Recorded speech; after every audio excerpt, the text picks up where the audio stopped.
Hello everyone, dear participant of Digital Art Mobility Conference.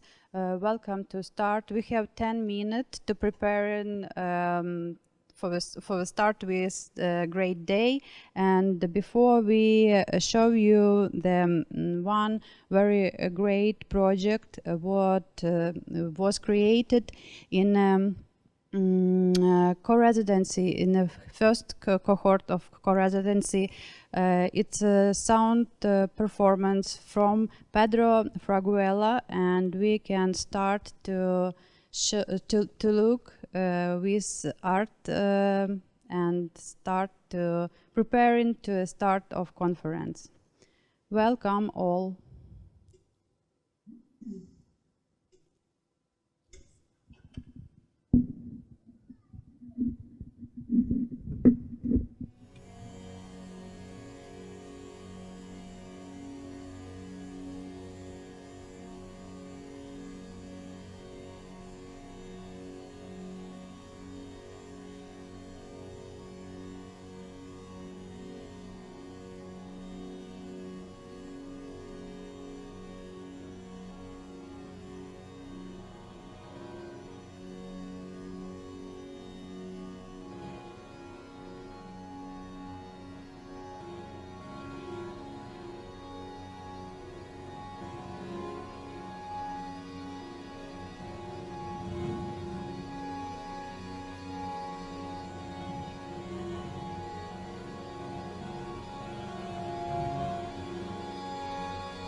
Hello, everyone.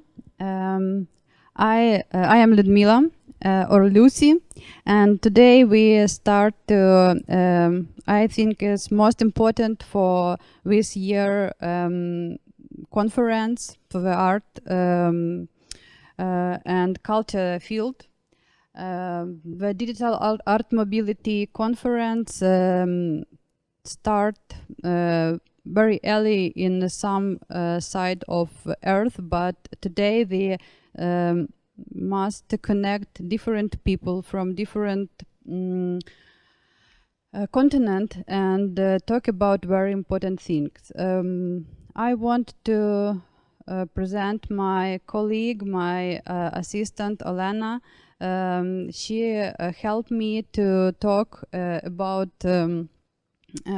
this conference about very important thing and can help you and me to feel yourself very easy. At first I want to ask you video on, microphone off, and we can start.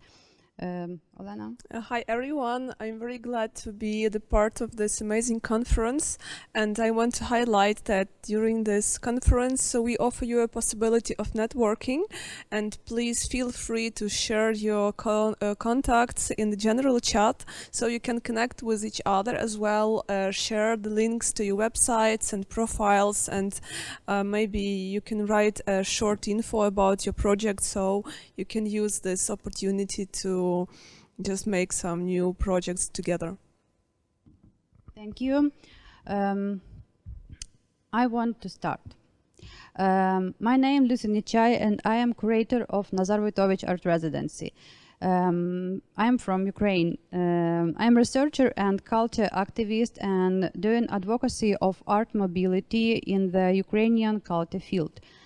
Today I will moderate this conference and want to present to you a result of my study of best practices of digital residency experience. My result is 9 incredible speakers with inspiring projects. I want to thank each of them to agree to take part in conference and sharing their experience.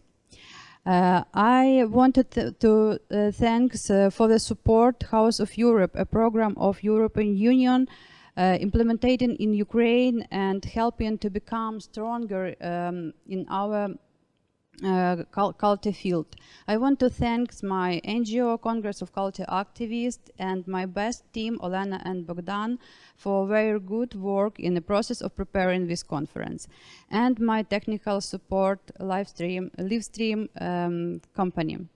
I want to thank the All Ukrainian Youth Center for help to organization of a present event, and special thanks worldwide platform of art residencies, Artis for support and promotion of our conference. And thanks to all who now join the conference here in Zoom and on live stream on YouTube. Today we will talk about challenges for culture and art mobility, about tools and scenarios to solving different issues, and about building new communities around the challenges in the 1 year under COVID-19. In first session, we discussed the state of the international community of art residency. Project was emerged during the pandemic. How to physical program can to adapt it to online format within a week. Which tools for virtual program bring the most reliable connection? How the community is built around the digital mobility project. Our speakers of third session is Luigi Galimberti, Odette Brady, Diana Berg, and Michael Hedrick. At first, I'm very happy to meet you with Luigi Galimberti. He is board member of Artis. Yes, and as artists, we know this is one of the largest networks of artist residencies in the world, and Luigi currently manages one of the UK 9 creative clusters at the University of Arts London, having joined from Tate, where he previously held the position of the research manager. And from 2012 till 2016, he was the director of transnational dialogues and exchange program for artists, architects, designers, and writers across Brazil, China, and several European countries. So let's greet our first speaker. Yes, and Luigi has so kind to agree to talk about challenges last year of art residencies in a condition of pandemia. Welcome, Luigi. Hi everyone. Can you hear me? Yes. First of all, thanks a lot to Ludmila and Elena for the invite and the support, and also thanks to everyone else for allowing me to share the following presentation with you today. The question that I will explore in the next 20 minutes is whether the arts residency sector is a changing landscape or whether it is not. And the aim of the presentation in particular is to provide data that can help contextualize the sector, particularly, but not exclusively focusing on the COVID-19 pandemic and its impact. I will now share my screen with you, which I hope you can all see. The presentation is divided into 5 parts. I will introduce you to Artis. Then I will introduce the 2 surveys that we run in partnership with University College London, particularly talking about the impact of COVID-19 on activities and funding and on the digital and the virtual. And I will conclude by trying to give a wider my thoughts about the larger picture. I will start about presenting with Artis, and again, thanks Elena for the very nice introduction. We are indeed one of the oldest and largest networks of arts residencies. What I really want to stress is that 100% of our time and resources go into supporting our members as well as the sector as a whole. Of course, we do not do this just by ourselves, but we constantly engage with dozens, if not hundreds, of organizations of all types and size to advocate the importance of arts residencies. Our most popular feature is definitely our website, which some of you may already know. The website has more than 4 million visitors per year. And it's a directory for our members. It's very popular, of course, among artists who can search for residencies. But I must confess that in the last year of lockdown, I've used this directory quite often myself, sometimes to travel with my imagination, other times to write organizations and propose new projects, which I actually did a couple of times. You can search by type of residency, the size, whether you need to pay a fee or not, whether it's accessible, if you have any disability. If you may want to localize a specific area of the world, then you might pick like a residency that you like, and then you can explore more in detail the residency and then connect directly with them. However, what I want to stress is that we are not just a directory. This is what distinguishes us from many other organizations. Our members must abide to our values, which have been drafted in consultation with them. We hold these values very dearly, and we know from our practice that following these values is necessary for a successful residency experience. And going straight to today's topic, I believe that these values are even more fundamental as far as digital residencies are concerned, because I believe that uncritically equating the digital or the virtual with a more democratic or more accessible environment is a serious pitfall. But I'm pretty sure that the speakers who will follow me, they're going to show us how they implement these and other fundamental principles in their digital practices. So I'm very much looking forward to hear what's next. You're very welcome to follow us on our website and subscribe to our newsletter. At the same time, I do invite you to support us and join our community of practitioners.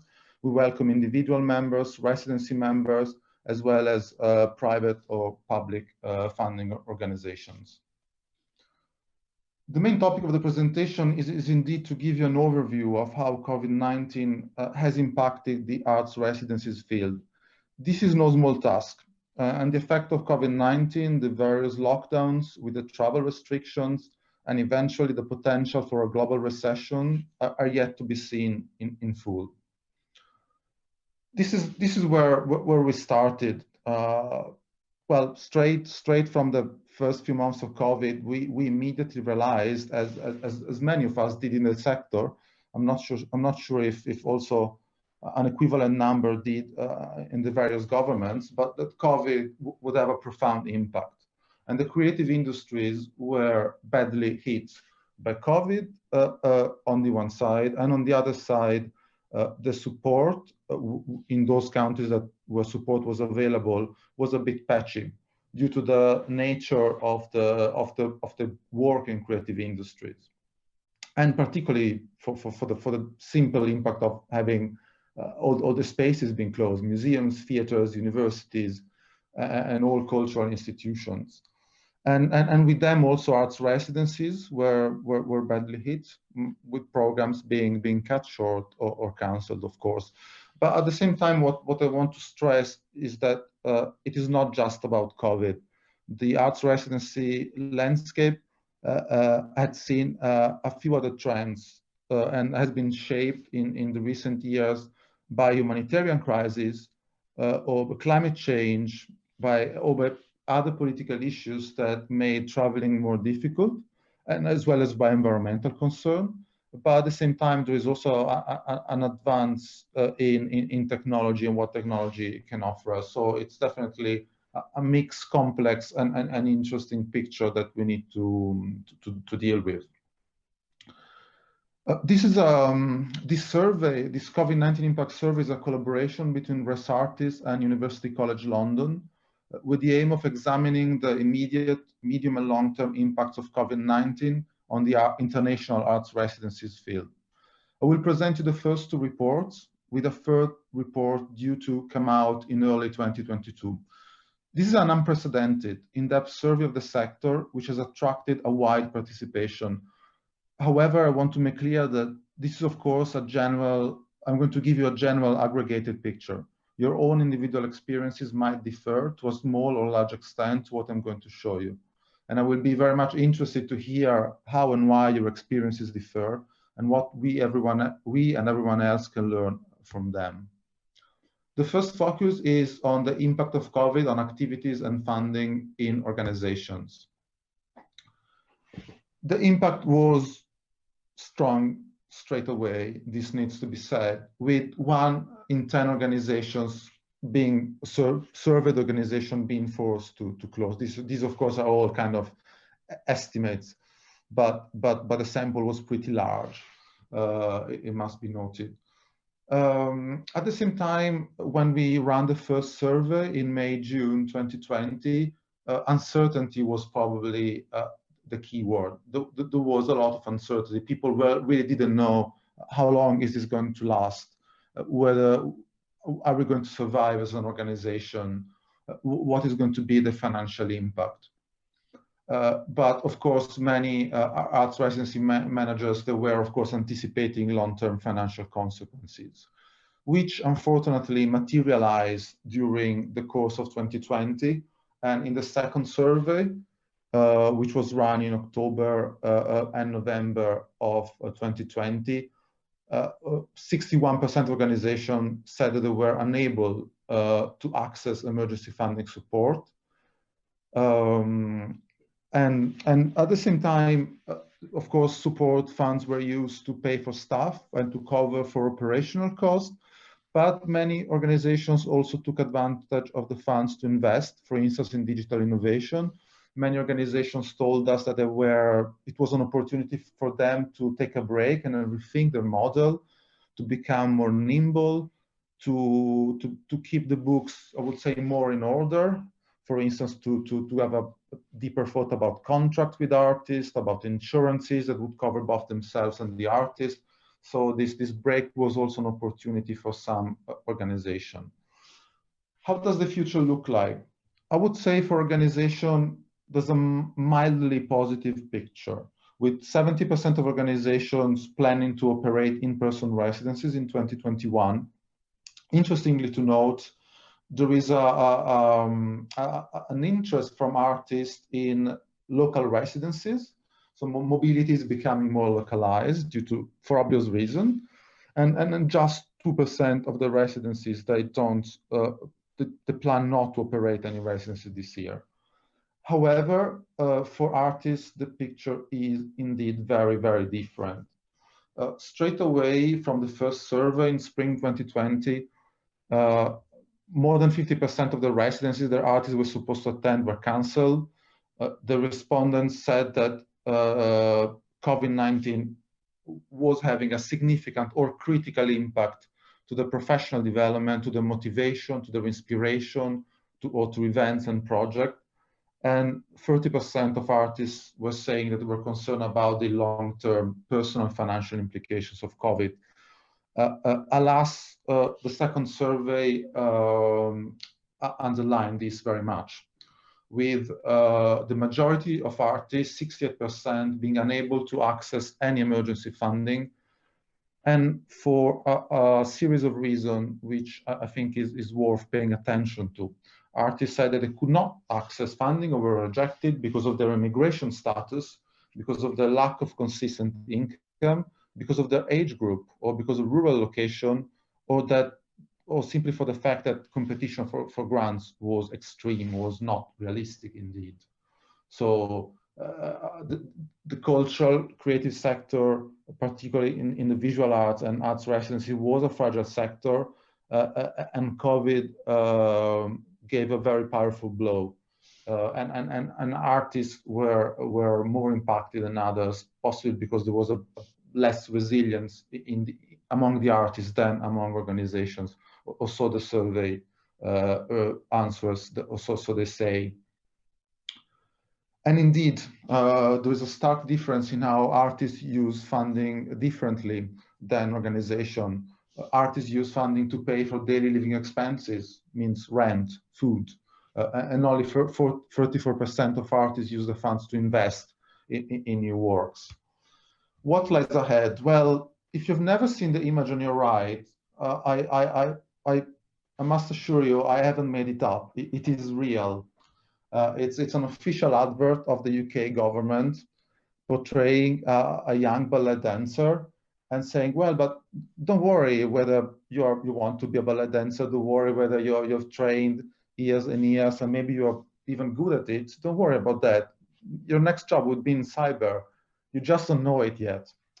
You want to be an artist? Rethink. Are you really sure? You have trained for many years. You've got your undergrad, your masters. You've done apprenticeships with other artists. Reskill. Maybe you thought you were at a good position in your career. Well, reboot, restart. Maybe it's not for you. So this is the message that is coming from actually one of the government that has been probably more supportive in terms of funding to the creative sector, certainly in Europe. And indeed, the survey that we ran tells exactly that, with 12% of the artists considering to leave, to stop being artists. This percentage is 18% among emerging artists, and 88% of artists saying that their mental health has been severely affected by the pandemic. So this is a clear message that we need to take into consideration as practitioners, as managers in the cultural sector, but also when we run digital and virtual activities and residencies. I think a certain fragility and mental health is very important. It's something that needs really to be taken into account.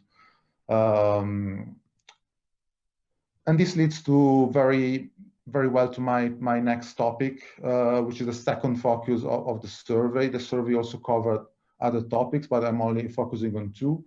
The second focus is on the digital and the virtual. It's it's a mixed picture. The majority of artists said that they agree that some aspects of residencies could take place indeed online, but only 41% agree that only 41% said, well, 41% said that residencies are all about in-person exchange. So the majority don't think that that residency can take place exclusively in a virtual fashion. With indeed only like a fifth of the respondents saying that creation of artworks can happen online, can happen virtually. At the same time, artists mentioned in the comments in the survey that organizations should provide more online opportunities, collaborative projects, networking opportunities, studio visits, virtual exhibitions, etc. So there is definitely an interest. There is probably maybe more demand than offer at this stage, we might say. And for the second survey, when asked which type of residency they were planning to attend or applying for in 2021, only 17% of artists said that would plan or they wanted to attend a virtual digital residency. However, when asked if they were interested in principle, there is a very interesting split, almost 50%, 50-50. 50% of the artists saying yes, we are interested in participating in a virtual residency, and 50% saying that they are not. But what is to be noted is only 7% of organizations, they offer virtual residency opportunities. So again, there is an interest which is growing. The offer is not yet there, but I believe it will be very, very soon. I will briefly share with you a couple of quotes taken from the survey. They are, I would say, quite obvious in a way, but they're worth stating. And these quotes focus on what probably the digital or the virtual, or what artists at the moment perceive that the virtual and digital environment cannot give to them. It's about informal conversation, it's about conviviality, meeting new people at meal. But at the same time, it's also about the fatigue that many of us, if not all of us, are experiencing in front of a computer screen. I know I'm part of the problem because I'm currently talking to you in front of a screen with you listening in front of a computer screen. So there is a lot of work that needs to be done on this sector, on this topic, particularly considering the impact on mental health, and also kind of to differentiate between, let's say, maybe our more daily mundane activity and our creative time. Because if it is all about sitting at a desk and watching at a screen, this can be problematic indeed, and this is what our respondents have made very clear in the survey. So these for me are the key findings of our two surveys. This is an extreme simplification. COVID-19 had a high impact on activities and funding for organizations and artists. It had a very high impact on artists' mental health. Digital virtual residencies are still a very small phenomenon, but it is indeed a changing landscape. Things will change, and I'm sure that many of the people that will present after me, they will be the protagonist of this change if they are not already. Before concluding my talk, and after this deep dive into the arts residency sector, I would like to briefly touch upon two last points, which I believe I feel the urgency to talk about. One is about normality and the new normal.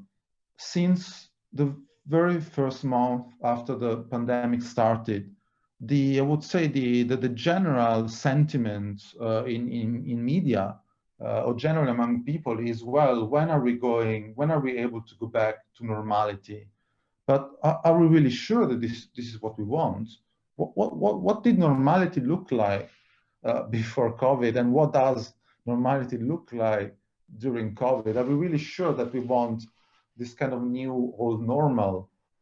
What we can see is a general worrying global picture, and this is the context in which arts residency operate in. And what we should discuss about is whether this is changing or not. So maybe arts residencies are changing, probably, but is the context around changing, and in which direction? And partially a response to this slide is my very last point of this presentation, which is about, of course, the digital and the virtual environment. I would like to read together with you a quote which I liked very much. It's from a former colleague of mine at Tate, but this is not why I like this quote, and I would like to read it together with you. And of course, the quote is about placemaking in the more traditional sense. It's about spaces, squares, public spaces, private spaces. We are each other's neighbors, and we are all owners of place. And any place that excludes us, just the one person, is a failed space and a damning reflection on us all. We are in a time of environmental, racial, and economic reckoning. It is our job as placemakers to work for a place-based climate and social justice led by the experts of that place, the communities we are in the service of. That is our opportunity now, as it ever was and should have been. And what I want to say is that there is an online placemaking that we can do and we should do. And I think it might be a solution to some of the issues that I highlighted above. I'm aware that my time is over for this presentation. I very much look forward to answering your questions. I just want to point out that as with Artis, in partnership with SAC Gallery in Bangkok, we are running our annual conference, which, well, surprise, will be online this year in September 2021. So again, you're very welcome to join us. So that's everything for me for the moment. Luigi, thank you so much for your wonderful presentation. It was very informative. And while preparing to this conference, we received some questions. And how do you think, in your personal opinion, can virtual or digital residencies have the same fruitful production or outcome that the virtual ones? As when you come to the physical residency, you change the context, you immerse, you make a deep dive into something completely new for you, you exchange ideas and insights with some people you just met. And in virtual residency, you stay at home or in your studio, you just can share ideas. How do you think, how productive can be the virtual residencies in comparison to the physical ones? Well, of course, I haven't got the answer to that. I'm not sure that anyone has. I think it's just a matter of trying things. We are all trying, we're all testing, and we should do it, I would say, very freely, very openly. We should feel free to make mistakes. We will make plenty of mistakes.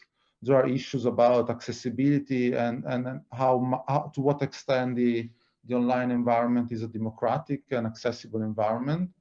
This is something that definitely needs to be taken into consideration. I think there is a topic which is deeply entangled with the virtual and the digital, which is the environment. Because I would say the main critique that can be moved to the residency sector is that it has a footprint because it's about people flying. Last autumn, September 2020, I ran a series of conferences together with the Artis, the Swedish arts grants organization. And one of the conferences, I had Lucy Horta from UAL and Marco Maria Zanin, two artists and also two arts residency organizers themselves. And there was, of course, a fairly heated debate. Well, do we really need to travel? Possibly yes, because to travel means to know in a way, and to know more about ourselves in a way. but yes, this can be done virtually. This can be done behind a computer screen, but it needs to be manageable. That's the hard part. It's not whether of course we can learn a lot, but it needs to be manageable. It needs to be compatible with our own life. Luigi, thank you so much for the answer. And another question that just show up is how just your presentation of the Res Artist was amazing, and how can an art residency join your community? So how to join Res Artist? Well, there are many ways. The most simple ways, well, we have a very popular website and very large following. But I think that by becoming our member, you help us in helping you in a way, and in helping other organizations and in helping artists. We have very, let's say, competitive rates, which are proportionate to the income of the organization. So it is very very affordable, or affordable in most of the cases, to become our member.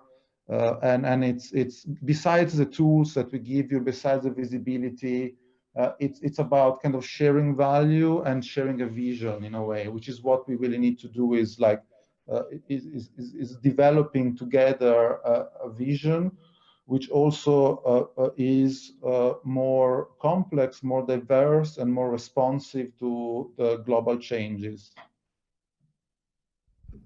Thank you.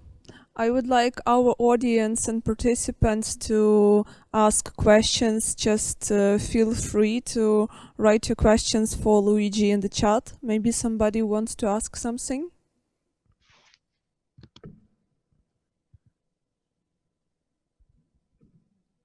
You can raise a hand if you want to ask a question.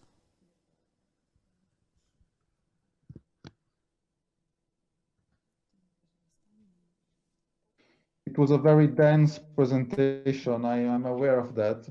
I hope I didn't kill the atmosphere with so many numbers and data, but I think it gives again the sentiment of the sector, and like a general feeling, which is why I think it is, let's say, food for thought, and at the same time, I'm sure the individual experiences are different from the pitch of the show, and this is what is very interesting, is that maybe the overall aggregated picture is indeed a bit bleak. There is a lot of vitality at the level of the individual artists and organizations and communities.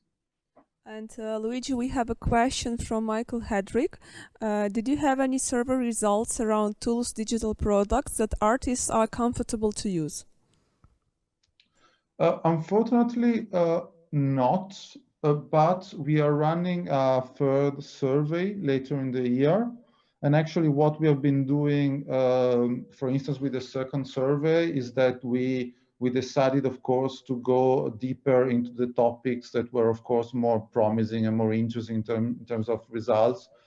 And this is definitely something that we are interested to do in the next in the next survey. And I think it is what it is really about, is really like tools and how accessible they are. Something that we really, I know we have it in mind, and probably some of us have really made some contribution towards making the digital more accessible, but it really is not. Having bandwidth is not for everyone. It is a privilege. We are very privileged to be able to be here on Zoom and share videos on Zoom. This is something that we need to realize, and we need to keep in mind critically, and probably something that physical residencies sometimes manage to do is to break many barriers. And I think this is something that digital residencies also should keep definitely in mind, that we should not kind of replicate the inequalities of the physical world in a digital environment, because there are ways not to, very simply because of that, in my opinion. And we have one more question from Odette. If you have an idea about how to fund programs which aren't tied to a single place or locality. Oh, that's a terribly interesting question. It actually something that came up, for instance, in the survey very much is those that received funding, organizations, even those that received funding, were lamenting that the funding were mostly national. There is a need, which is not just a financial need, to receive attention and support internationally. This is, of course, because national funding often comes with a lot of politics in it, in many countries. And also because, again, there is, or at least this is what I see, a need to feel part of a larger community. There is a resurgence in nationalism in all countries, and we see that. And I think probably arts residencies are an antidote to nationalism. And being able to aggregate funding from all over the world to a cause which takes place in many places at the same time. This is key. This is really important. Beside the amount of the funding or the actual whether the project is a large project or not, but is the principle of joining forces. There are, of course, examples. I'm sorry, it's a very silly answer to a very clever question, but there are many GoFundMe project and Kickstart project that exactly do that. And receiving €5 from someone from the other side of the world whom I never met, it means a lot to what I do. Thank you. Great. Thank you, Luigi. I hope all of you understand what we have the not very easy situation now in the world, but we have a different opportunity. And now I want to present you a next speaker, Odette Brady. She was the first who received me for my invitation to take part in this conference, and I very thankful for this, because after I start more understand what I can do it. And Odette, few words about Odette from Olena. Odette Brady is a program designer and facilitator from Cel del Nord, Barcelona, and she's an arts organizer and a co-founder of the Cel del Nord, a small residency in Catalonia, which began in 2018. As well, Odette is an author, and together separately is a virtual residency run by Cel del Nord, and since March 2020 the program has welcomed 131 artists from 32 countries. And Odette, please, you're welcome to start your presentation. Thank you, Elena. Thank you, Lucy, for having me. I feel like I'm in fantastic company here. And I'm really excited because I actually feel quite strongly about the programs that we're running here. In terms of, just off the back of what Luigi was saying, I think of them not as a way of replacing in-person residencies, which are important for a very different reason, but more in terms of, since we've been running our virtual program off the back of the pandemic, I have started to see all the other ways in which they could be important and could, alongside in-person residencies, meet completely different needs, as well as with some crossover. So yeah, I'm excited to tell you, I mean, I'm not an expert. I'm kind of feeling my way still after a year, but I can tell you what I've learned, and hopefully we can share a little bit. Let me share my screen with you. Okay, let's see if she can do it.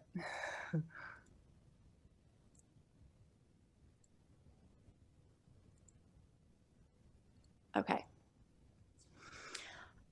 So what I'll talk about today, first of all, I'll explain what Together Separately is, just very basically how it works, what an artist could expect to do in our program. Then I will explain some of our experiences in a little more detail. And then at the end, I want to share some notes from feedback, not necessarily to feedback about our program, but feedback about the idea of being a part of a virtual program. Because I think from the feedback, we've learned all kinds of things about why the program was important to people, and that's helping us continue and change the program as we move forward. So that may also be useful to you. Okay, Together Separately is a program which began in the panic of the very beginning of the pandemic.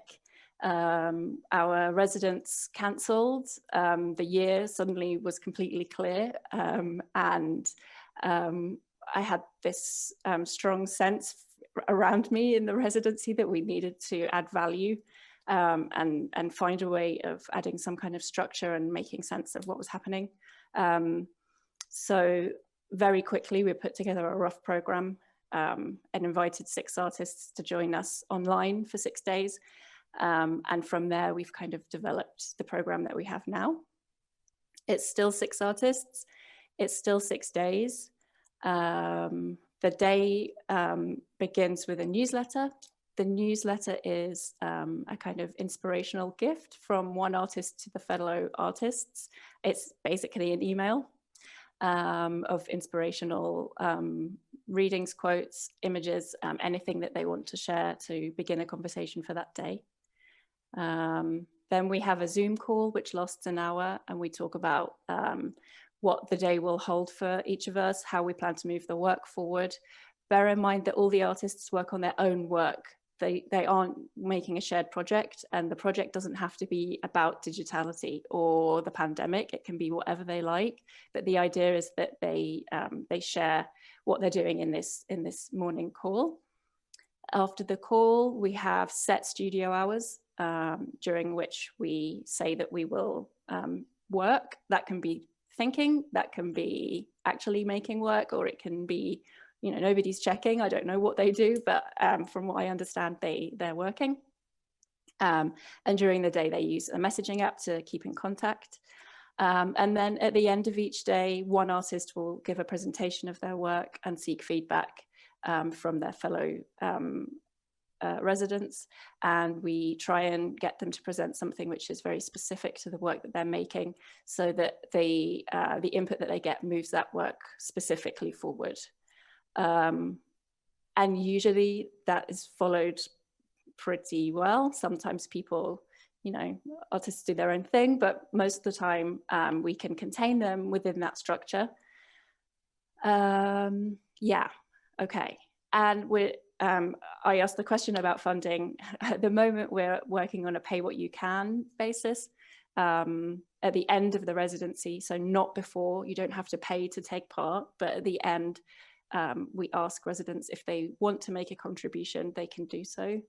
And about 60 to 65% do. And we cover the cost of our Zoom subscription, and our website stays up, and some of the money goes into our other fixed costs, and then there isn't really much left after that. In fact, sometimes I am the facilitator and I kind of work for free at the moment. Obviously that's not sustainable, but for now we want to keep going, so that's just how we're doing it. So far, we've had 23 groups, so 23 residencies over just over a year, which reading it actually makes me feel like, yeah, that's a bit more than I had imagined. That's 131 artists from 33 countries. We are very much focused on the practice of being together and making relationships. We are a new residency. We don't necessarily do visibility well. So we don't focus on that. But one thing that I really want to emphasize is that we're very much trying to make tools look easy. We're using things that people are familiar with. We use Telegram, email, and Zoom, and not much else. we are trying to bring people together, and we want to put as few barriers as possible in between them and us meeting. And so that's kind of where we're coming from.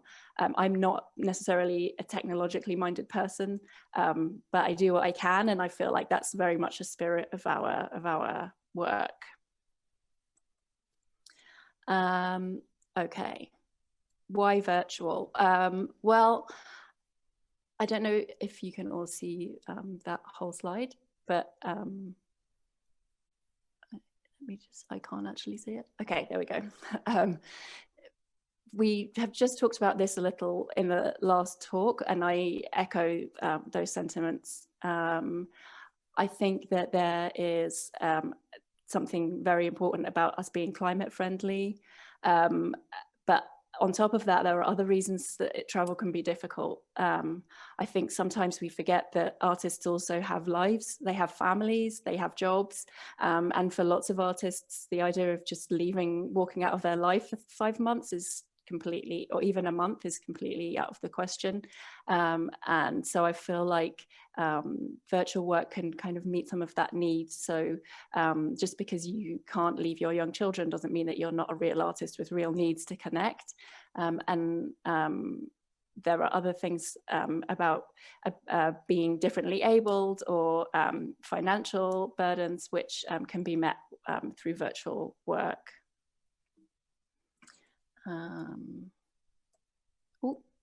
Okay, so this is an extremely prideful slide for me. This is the list of countries that we've had residents located in all of these countries.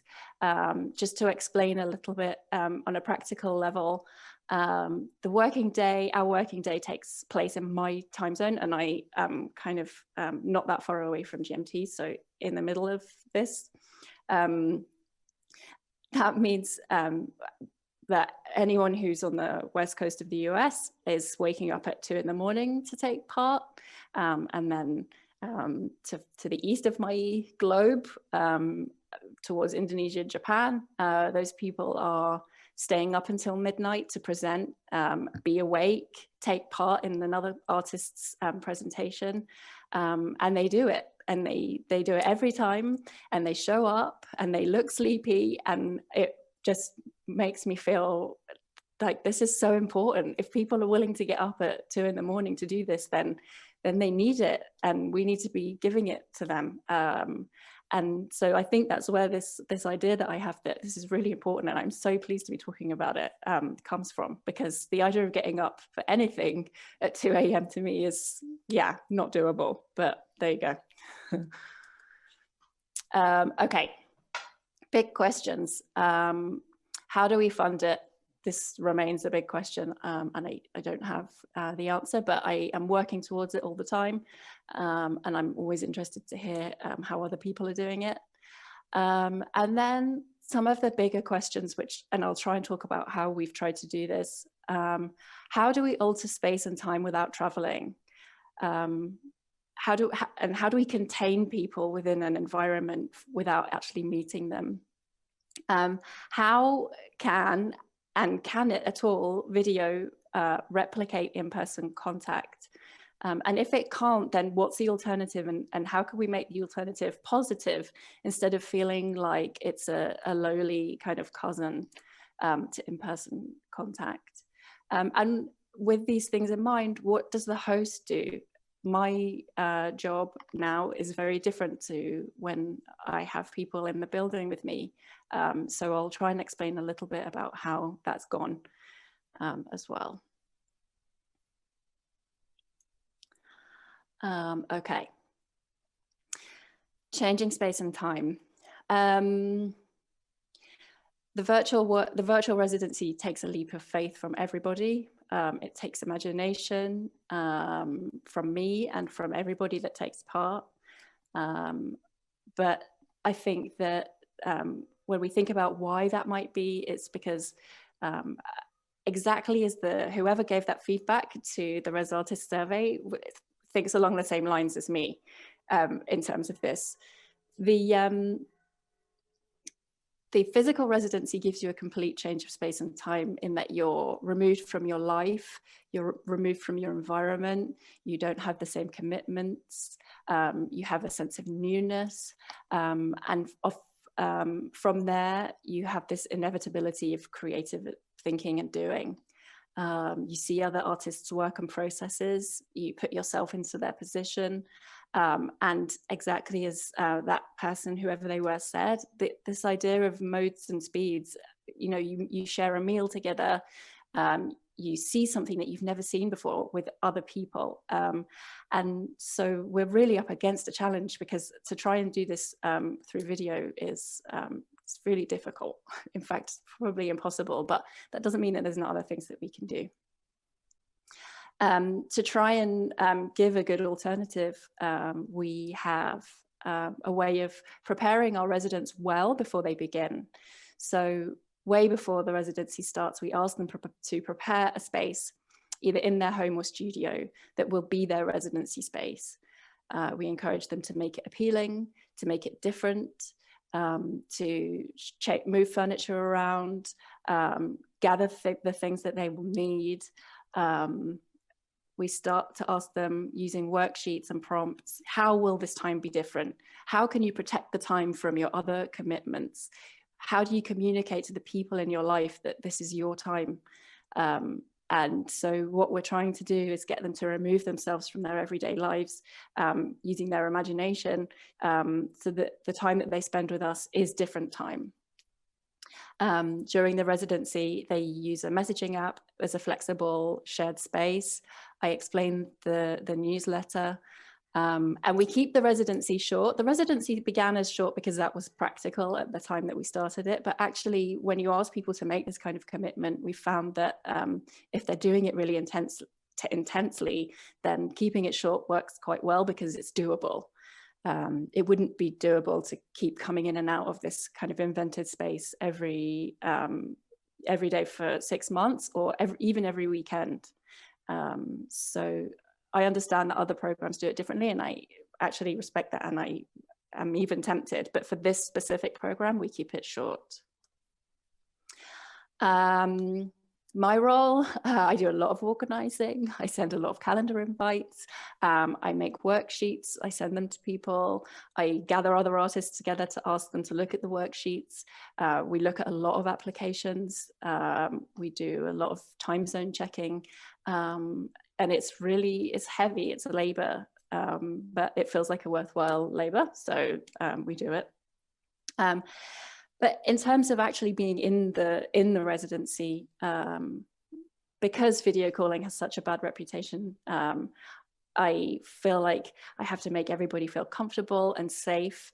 There's a balance to be struck between moderating and also letting the residents have the space that belongs to them. I don't really comment on work. I try and make sure that they know that I'm here if they need me, but I don't really take part in discussions. Unfortunately, lots of residents, more residents than I would feel comfortable with, probably about 20% of the feedback that we get says that they want more from the host, but I wonder if that's about a kind of fear of video calling rather than anything to do with me. Video calling is not the same, and the reason that I have this idea of the host and what the host does is for these reasons. It feels quite ironic talking about this to just looking at a set of my own slides, but I will try and explain anyway. Body language changes. You can't see the artwork. You can't bump into somebody by chance in the kitchen making a coffee. There's also a different sense of danger. We've had incidents where triggering content has been brought into a group without warning and affected other residents. And there has to be some kind of recourse for that. I feel like the virtual space that we invent is very much an extension of our physical space. And I really feel strongly that we should really consider that we have to keep people safe. And just because we're online, it doesn't mean that the world is not dangerous. Also, the difference between introversion and extroversion I find can be quite amplified. So some people talk really loudly all the time and other people slink into the background. And we don't pick up on that because of the body language. So somebody to just keep things moving is really important. I love that we use Telegram. I love the messaging app because it's incredibly simple. I feel almost silly bringing it up as a slide because it is so simple, but I feel like it's a much more flexible and natural way for artists to meet and share than video calling.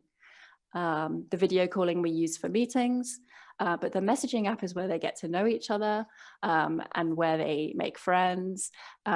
It's gradual and gentle and they can take videos, and I find that the ones who make really good relationships on the messaging app in the first day of the residency tend to have the best experience. So whatever I can do to try and make that happen, I do it. I found that to be really useful.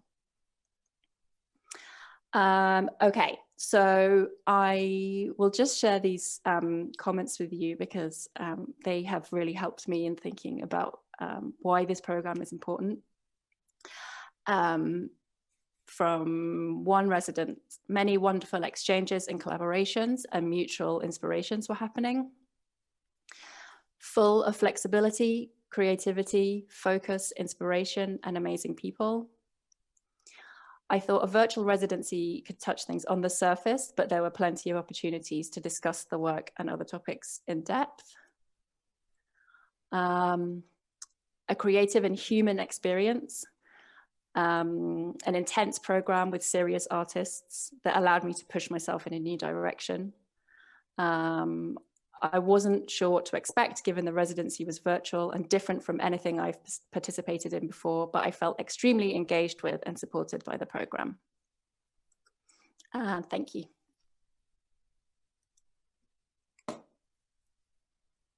For the presentation, and it looks like your program was really fruitful and very productive. And can you tell, maybe, did you have any challenges during the programs or some problems, and how you overcame them? Yeah, we have had some problems with interpersonal relationships. I think that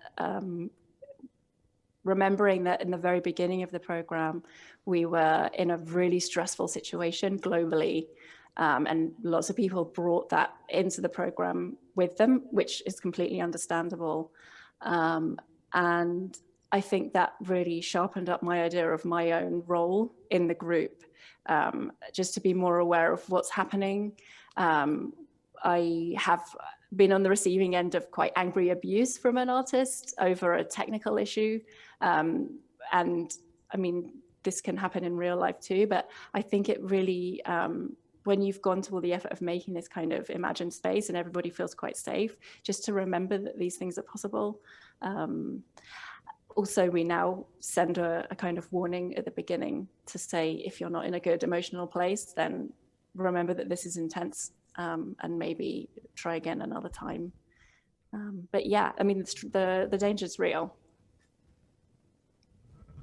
Thank you. I would like to encourage our participants and audience to ask questions to Odette. And while you will write your questions, I will ask another one. And Odette, what would you consider a perfect result of the virtual residency? Would it be online exhibition or selling of the artworks done during the residency, or maybe forming of collaborations of artists after your brainstorming sessions and video calls? I can tell you the successes that I count with the most esteem, I suppose, are there are maybe 3 of the 23 groups who have continued to meet. So every month they have a call and get together and share work in exactly the same way that they did in the residency.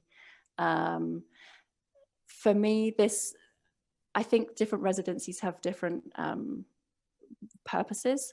And I found that focusing on the purpose of making contacts that are meaningful and help you expand and view your work from the outside is the purpose of this specific residency.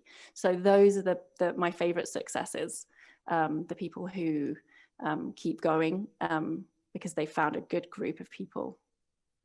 Thank you. And we have a question from Michael Hedrick. Did you iterate the program itself? What were early lessons that changed how it's done now?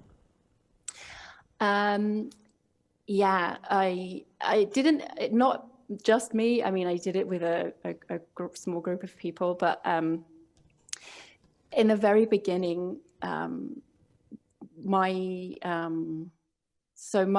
write fiction is my own practice, and so I have a really skewed idea about productivity. And in the very beginning, the panic was I just can't make sense of time. Like we're stuck in the house, we can't go anywhere, and so it was very much about let's get some work done together because I can't work out if it's the morning or the evening. And so we used to have this whole thing about how much work did you do, which is completely, you know, bonkers. And we skipped that pretty quickly. But also we used to provide the newsletters, and that was fun, but it's so much better when the residents do it themselves. In fact, we just try and get them to do everything because the more they do themselves, the better the outcome. So, yeah. Thank you. We have a comment from Clemen that's been really interesting to listen to. A nice approach, Odette. Thank you for sharing. And we have a question from Luigi. Odette, if you could choose someone to help you with residency, would you choose a technologist or a psychologist? Ha! Definitely a psychologist. Do you know one? Yes, I can share with you the contacts later. I have one very good. Fantastic, thank you. And also there is one more question, and what media do you think are at the topest priorities for digital mobility? I don't know, but I mean, thinking in a big dream world, I would love to have a way of, so the messaging app is great because you can just come and go. But it would be really nice if we had a version of that was, you could see people more, sort of a whole body. I have friends that I've never seen their whole body, and I feel like that sort of, anything that could give you a better sense of the size and shape of rooms and people, I think would be really good. But yeah, I don't know if that exists, probably not. Thank you. Thank you, Odette. I'm very glad to hear all your story, yes, all your history maybe, because I only read few sentences on your website and after understand what I need with speaker in my conference. Thank you very much. Thank you for having me. And we have the next speaker. It's our colleague from Ukraine, Diana. Diana, are you here?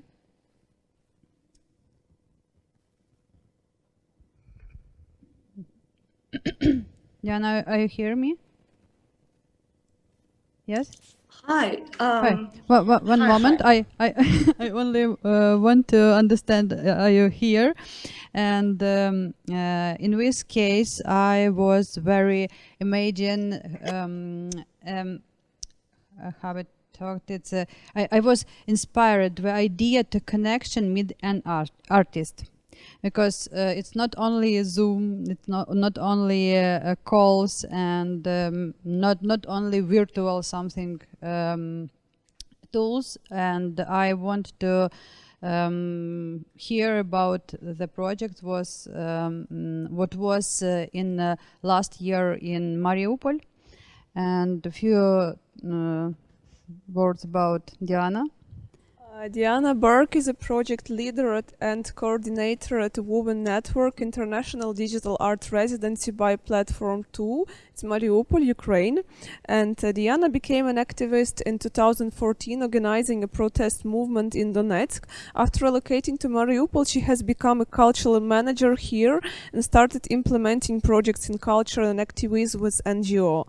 In 2016, she opened the Art Platform 2 in Mariupol and became the director and curator here, and for almost 5 years now she has been coordinating projects in the social culture area, including 2 art residencies for Ukrainian artists Z.Mist in 2017 and 2018, and the International Digital Art Residency Women Network in 2020. And Diana, we would like to hear your presentation. Hi everyone, and thanks so much for inviting me. It's an honor to be the part of such a wonderful conference, an important one, with such speakers actually, and thank you, Lucy, for having me. And I don't honestly consider myself as qualified and like professional expert in digital art residence. We've tried it only last year. Well, a couple of words about me. Thanks for presenting. I'm project manager and curator in Platform 2 in Mariupol, Ukraine. We are the only independent cultural initiative in Eastern Ukraine. Let me screen share, right? Is it possible? Can I? Should be possible. Yeah, do you see my screen? Well, yes, so a couple of words about Platform 2. It's on the eastern most city of Ukraine, Mariupol. We are like a place and a physical and metaphysical place, promoting human rights and freedoms through arts and culture. And we combine different kinds of events, exhibitions, concerts, and art and smart events, and touching different painful topics, I would say, from decommunization to gender inequality. And art residencies is only one direction of our activities. Before going down to the topic of digital art mobility, I want to say just a couple of words about our background and context. Let me leave this beautiful picture here. It's important to know about our background. Mariupol is an industrial city on the easternmost point of Ukraine. Let me show you this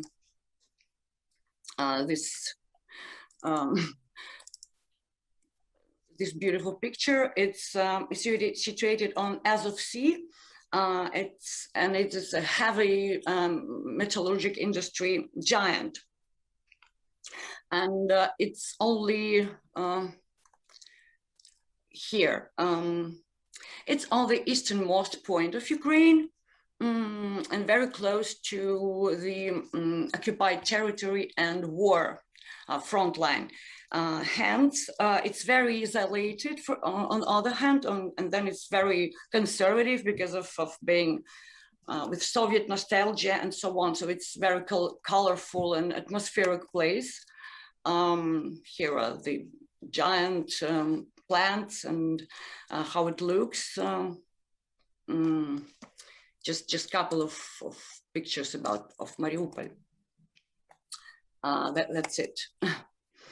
So, I mean, this is the city that, on one hand, it's a rather tough location for modern arts, but on the other hand, it's very attractive and even exotic. So that's why after opening Platform 2, we've decided to make residencies for Ukrainian artists. And it was, as you can see, very attractive for modern artists and urbanists. have a little bit about our residencies, physical residencies. But of course, they were site-specific. Site-specific, they were very physical, very concentrated on Mariupol and the context here. Meaning that it was very traumatic to find out ourselves in the COVID reality, because we could not make this kind of projects anymore.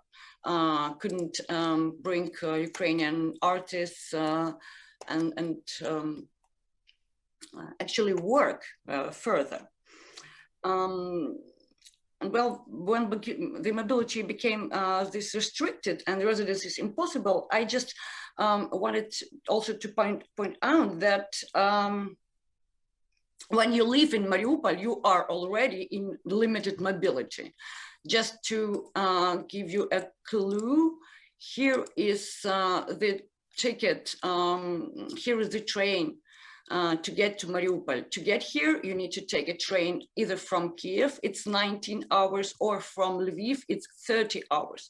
So the sky is closed, airport is closed, and also the sea is closed. So it's like very isolated, just to remind you where it is situated. So actually we were isolated and with very limited mobility before. So I really wonder why we didn't come up with the idea to create a digital art residency, because this COVID has brought us to the understanding that now we have much more possibilities and much more open borders. So it was an impulse not only to think about supporting artists at this hard time, but to first time experiment with online format. And last spring, we've applied for support to for House of Europe, and tried for the first time digital international art residency, which was called Woven Network, and thanks to House of Europe for supporting us. We made this project together with Swedish Intercult and Scottish Fable Vision. And the idea of this project was just shifting everything online from physical to digital space, which was, of course, it was impossible, which we didn't know before. But still, we were naive last year and thought it would be just the same, but virtual. So Woven Network is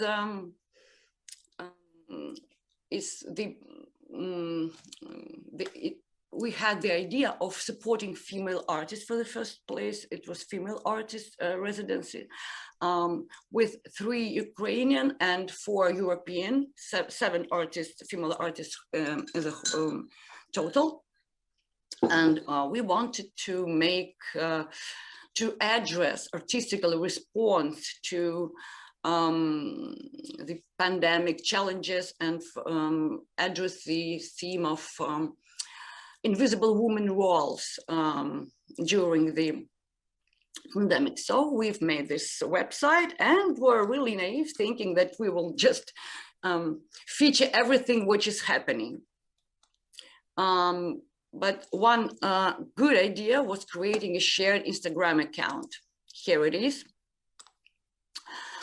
We decided to having 7 artists, we gave every one of them 1 day, so that they will, they've posted stories and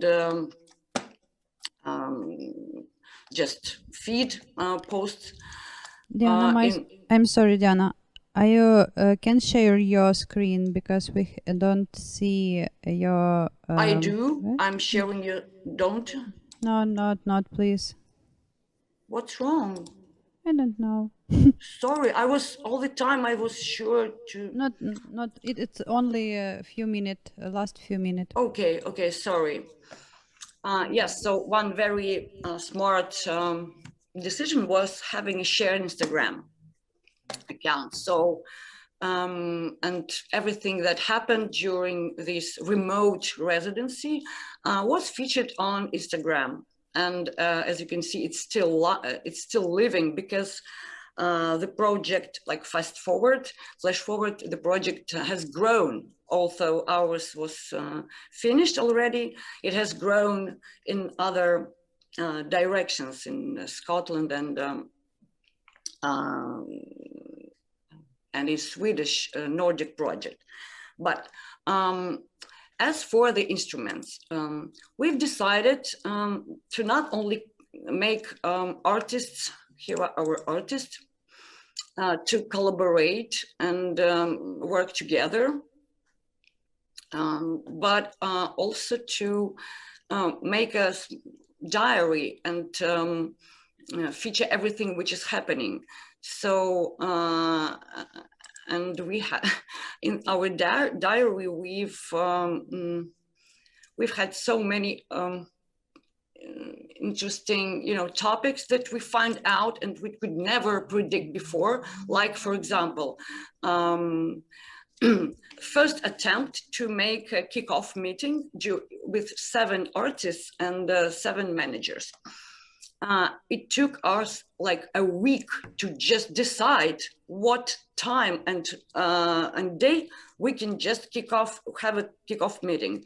So it was so challenging, and this was the first time when I thought, wow, I think it wouldn't be that easy, because in our diary we just wrote little notes of to make visible the invisible roles of cultural managers, not only artists. We've decided to make it visible. So like these small micromanagement tips, like we thought that during COVID, people and artists, of course, will be will have more time, will have more free time, and it will be easier to, to communicate. No, it wasn't that way. So we've made this little tips on Woven Diary, which you can also see on our Woven Network website.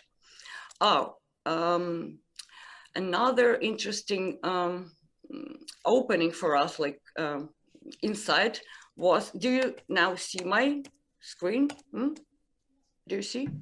Hello? Okay. Yeah. Was working in one Google document. Have you done it before, any of you? Like to work together. So now I know everything about working on one document and preparing something remotely. So, and we have so many little secrets, like Tara is blue, Vera is violet, Diana is red. So please write everything. So Google Documents became our, our new religion. And one art response, one art object of one of our artists was also made in Google Documents. It was like an artist talk, one public event, artist talk, that was not made in Zoom, because we were like fed up with Zoom. We were like, no, please, no Zooms. And this artist talk was made by Alice Maslenikova and Tara Biel in Google Document. They were editing it together. And it was like live 1 hour artist talk and discussion. So here is like a cool idea for you to just to remember. They were like talking in Google Drive, and anyone can come and also like edit it and talk this way. That's the recommendation we have. Another cool idea was that we found out during this residency is, let me go to exhibition. It's like a final work. Was shared walks. Shared walks is something that can be site-specific and attached to your place when you are on the virtual residence. Again, Alisa Oliver, one of our residents, she made several shared walks that were channeled like on WhatsApp. And for example, one was safe and another one was unsafe. The idea was for everyone who is participates to go to their place where in their city where they feel safe, and then in one WhatsApp chat to just share thoughts, videos, audio clips, photos, and everything. So, and here is the documentation of SAFE, and it turned out that it's a very powerful and uniting thing that can, on one hand, attach you to your physical place, but on the other hand, to solidarize with other participants in in other points of the globe. So here is safe and unsafe. We made it like a documentation. What else interesting? Just let me show you an exhibition. Okay, we also thought we will have an exhibition just the same as we would have had physically, but actually we've opened it. Really cool. We had wine, we had everything. It was a Zoom. Yeah, and we made it really cool.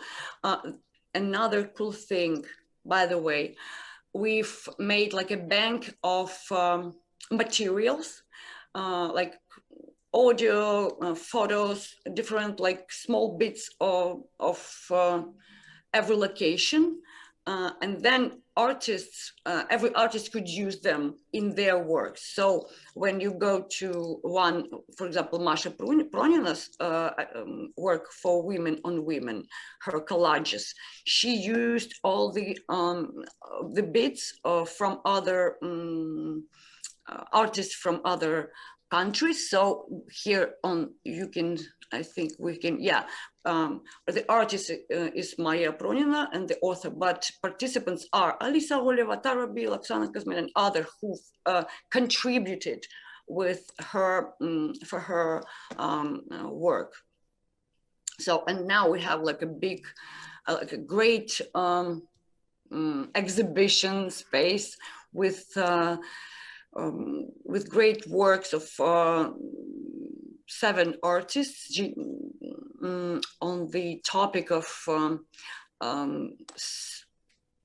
invisible woman roles. I just want, can I put it on a chat?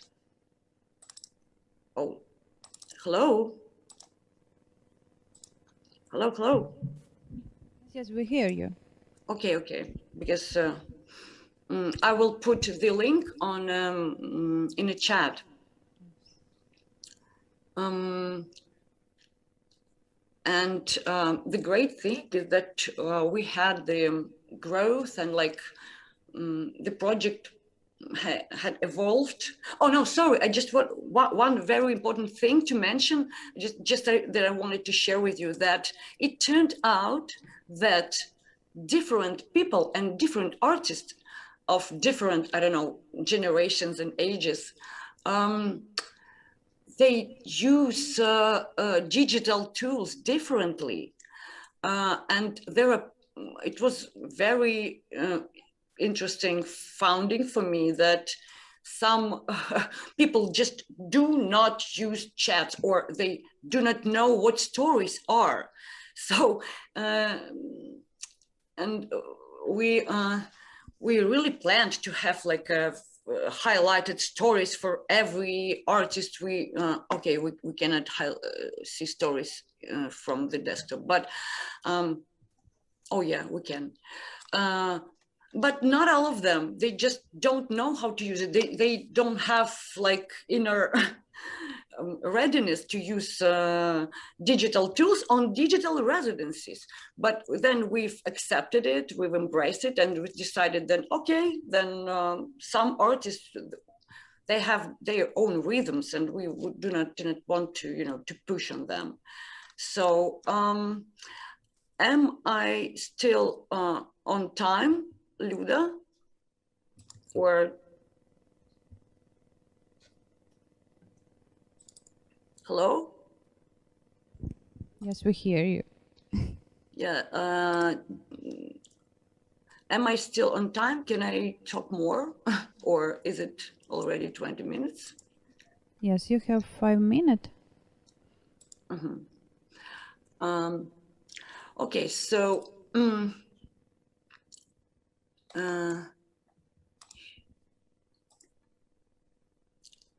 yes, so the most interesting about our woven network residencies was that we never thought it will grow, the project will grow. We just made it as a response for helping our female artists to survive COVID and to reflect on the topic of women roles. But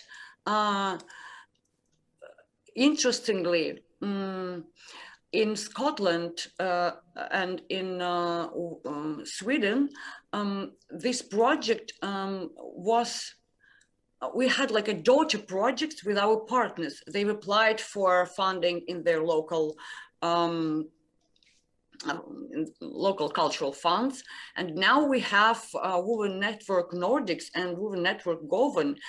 It turned out that this topic is like very powerful and potential. And now we are even considering like some kind of cultural franchisee or something like that, franchise, and to grow this network. I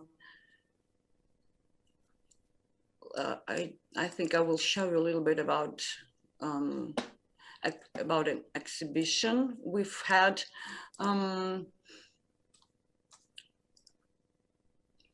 I will give you the link to this site, and I hope you can watch the works of our 7 artists more thoroughly. But because it's like it will take ages to talk about every of them. One interesting thing is that during this project, we, like the platform 2, we felt the urge to also contribute to the exhibition, to the artworks, because we somehow felt that we could also be artists, so not only cultural manager. So and we also contributed with a couple of artworks, which of course are not the same as our participants and residents, but still. One was curvas and a response to the Polish anti-abortion law. And my favorite work, sorry for like talking about myself, but I've made my own artwork, which was called Time Out, and it lied in opening my own personal exhibition in platform 2 at times when it was the full lockdown in Ukraine, because so that no one can come and see it. No one, like guaranteed, was no one could come and see it because everything was locked. It's like a response to regaining the control over ourselves in this quarantine, because I felt like, I don't know, maybe a few felt abused and very depressed. And I just wanted to, my dream come true, because my dream is to be an artist. But I was very afraid of it. So I just decided to open an exhibition when no one can come and see it because of the lockdown. So it's just my own, interpretation. And one more thing, I just wanted to, like, as a tip to share with you, we've implemented a practice which was called sessions. Our artists, seven artists, never knew themselves before. It was like on this project, they just were brought together, never physically seeing each other, and like, and we told them, now please just collaborate and do something together. So it was like, and on the other hand, we needed them to, you know, somehow get to know each other. And on the other hand, we wanted some public program like artist talks, discussions. And we've combined these two needs with woven sessions. Sessions, we just randomly chose European and Ukrainian artists, and then chose a topic for them to talk about, and they were talking to each other, discussing something, showing some of their works in Zoom, of course. And this way they knew each other better, because it was impossible to, you know, get to know each other better in like a big whole Zoom, general Zoom. And it was very, it's a very good, it was a very great decision. These women sessions were like two artists, they talk and discuss something, and it brought us together, even like the most distant from digital art. Diana, maybe you can to put this link to a general chat, because we can't share video, but maybe somebody sure. to. Okay. Yes, of course. Okay, in general chat, and we start the question. Yes, let's start our Q&A session. I would like to encourage everybody to write questions for Diana. And again, thank you, Diana, for the very interesting presentation. You've done a great job, really. And what I would like to ask, I was several times in Mariupol, and it's really very industrial and city with its plants and manufacturers, and it's not quite feels like the Bohemian arts place.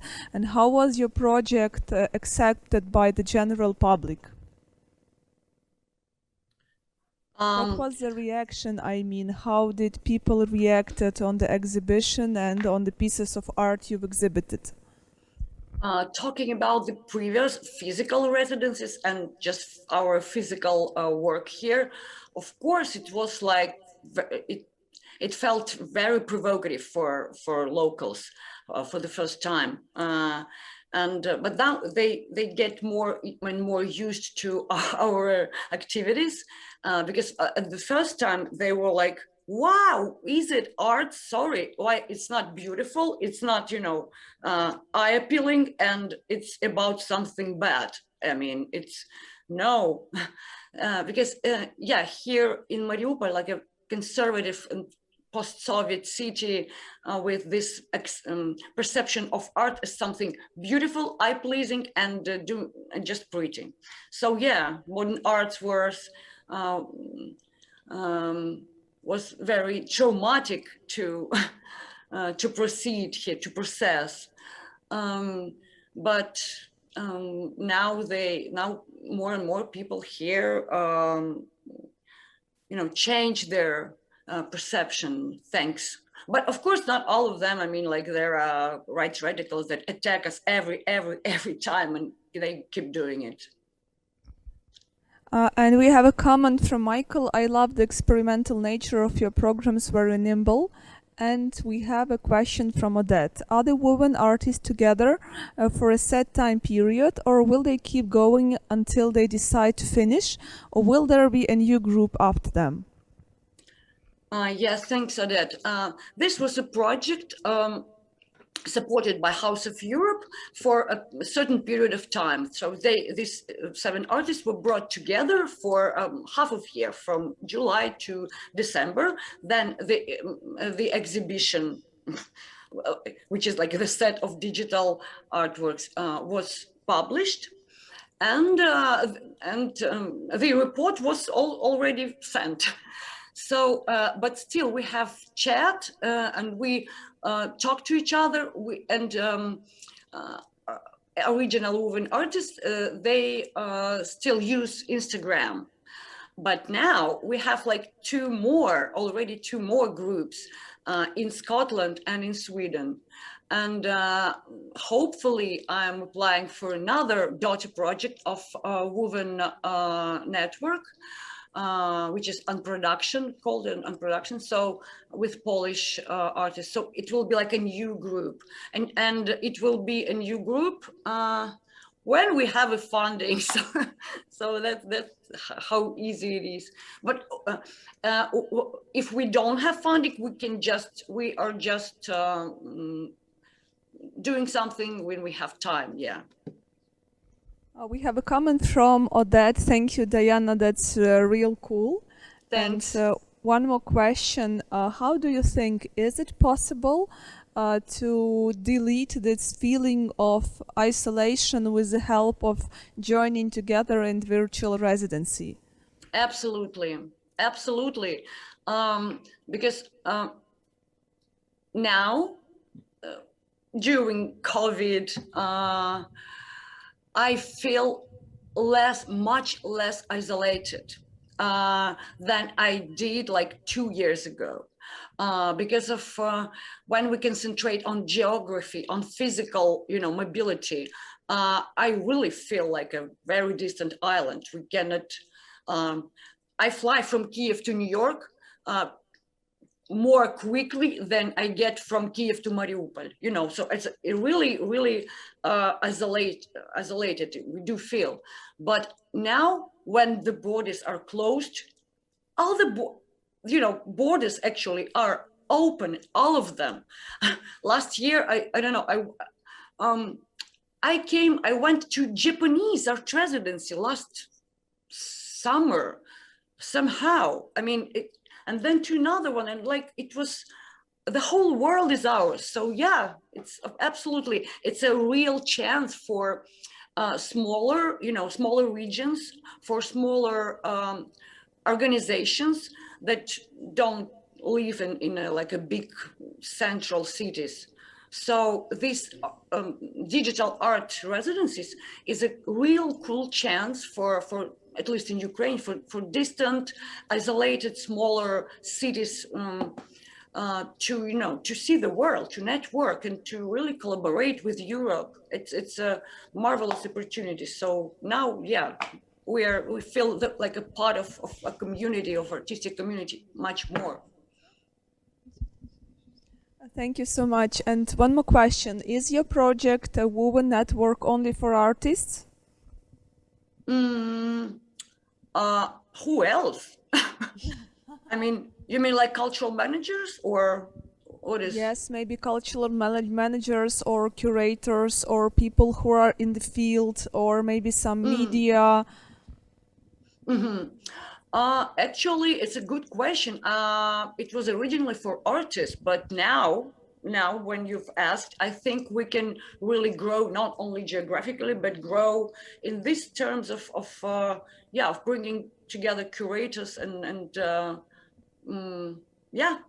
Well, it will, yeah, we will think about it. We will do something more, I think, yeah.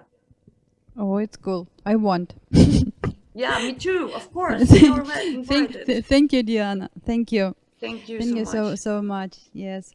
And about different organization, yes, you always think about who founder, who create some ideas, yes, who thinking in this about this organization. And then I opened the next project on the internet. Yes, I understand what I really appreciate of openness of this initiative, and I want to present the next speaker, Michael Hedrick, because I was very impressed of building of very clear structure of and very understandably how is built this organization, and I understand what I can to touch to this community because they are very open. Olena?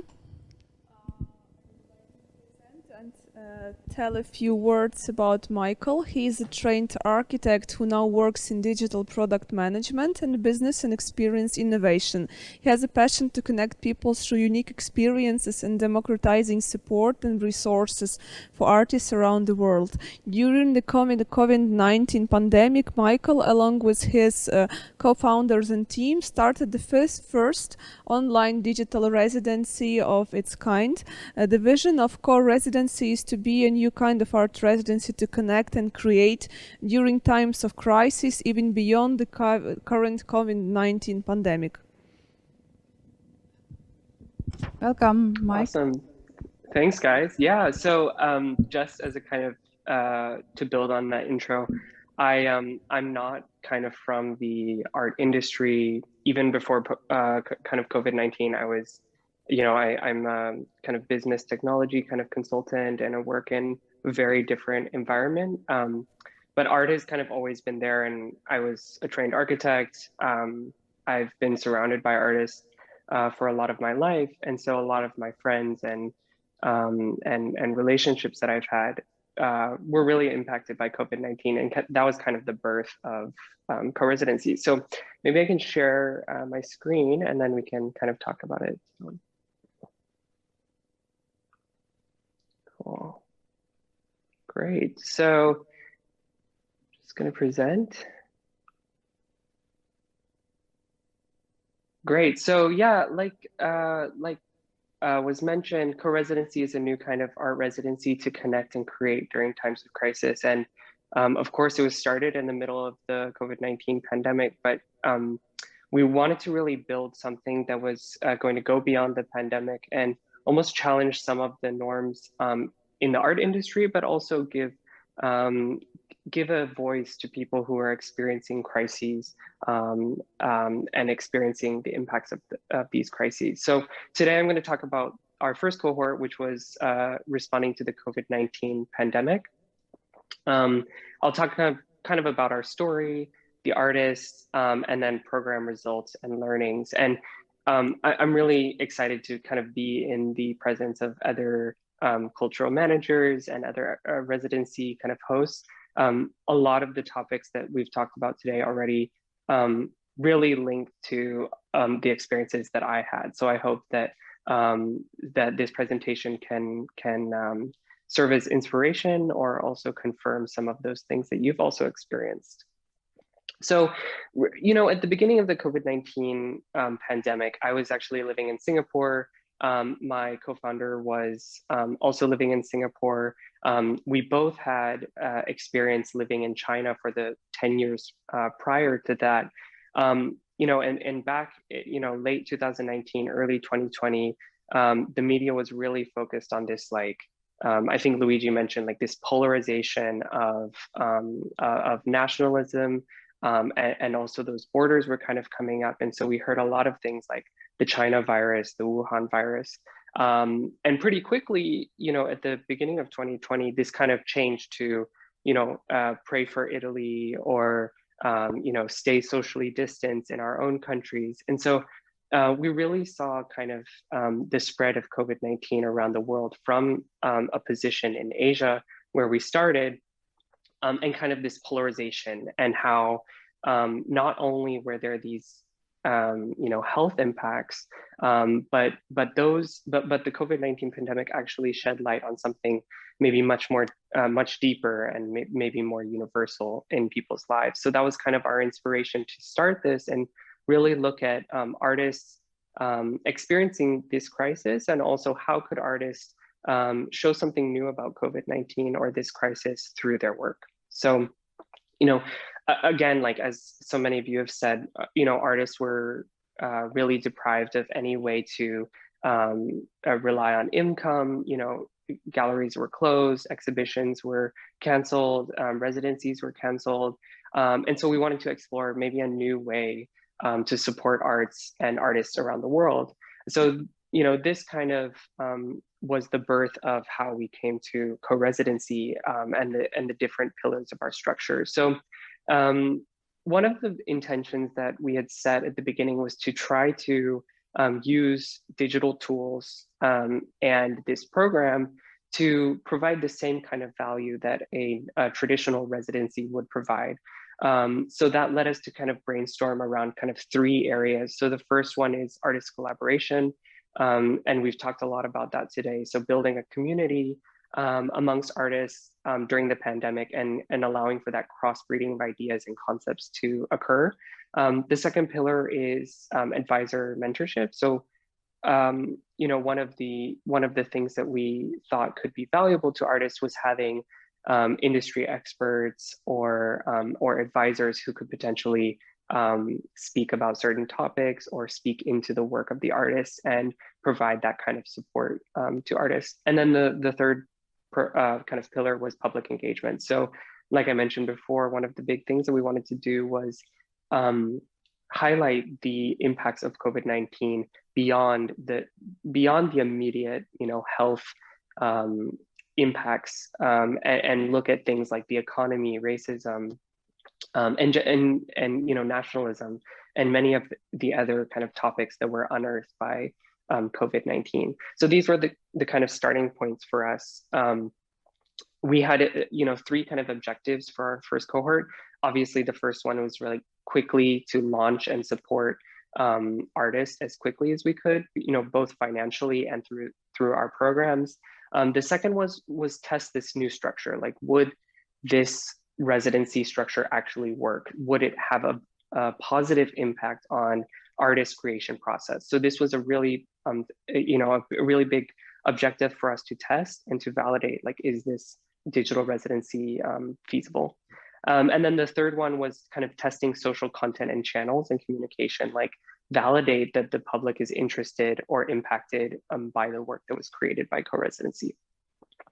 So it was really quick. Like I mentioned, we really, we really got to things really quickly. So we had this kind of idea, March, early April, and then, we started to engage advisors. In late April, we launched the application in 8th of May. Then we kind of got, we interviewed residents, we interviewed applicants, and we selected them in the process of 1.5 weeks. And then we kicked off 18th of May. So you can see that, like, we essentially built the whole program, did applications, and got to kick off in around the period of a month, which was really quick. But I think during that time, during the pandemic, everyone was kind of trying to work towards how can we support and how can we immediately get resources in the hands of artists. So that was something that we wanted to do as well. So just talking a little bit about the applications, I was really surprised. I think Luigi mentioned that a lot of the artists, we weren't sure would artists be interested in this kind of program, but we actually got over 400 applicants to the program, even in that short period of time with almost no marketing put behind it. We had 84 countries represented in the applicant pool, 225 cities, 15 mediums, 14 issues and topics. So a lot of kind of range and variety. And then a lot of different topics as well. And I think the key here was that we found, the artists were already thinking about how universal this COVID-19 impact was, on, connectedness, collaboration, physical isolation, the collective unconscious, psychological, emotional, mental health. There were a lot of impacts of COVID-19 and a lot of great work that was coming in from the applications. So just to speak a little bit about our program, we had a few different program types. And one of the, I mentioned earlier, one of the things we wanted to do was test out which of these activities would be beneficial to the artist. And because this was a digital residency, we wanted to try a variety of different events, discussions, activities, and see which ones kind of were most successful. So we had Artist Spotlight, which was basically a chance for the artists to share their work with other artists on an ongoing basis. This was a weekly basis. We had Advisor Talk, so the advisor would give a talk about a certain topic. And then we also had a discussion panel included in that talk. We had artist shareouts, where they would kind of share their work and their progress updates. And then we had a weekly status email that was kind of written by the program team, which we kind of shared out to update artists of like what's happening this week and what are we doing. It went by really quickly. It was really a whirlwind program. So I want to talk a little bit about the artists.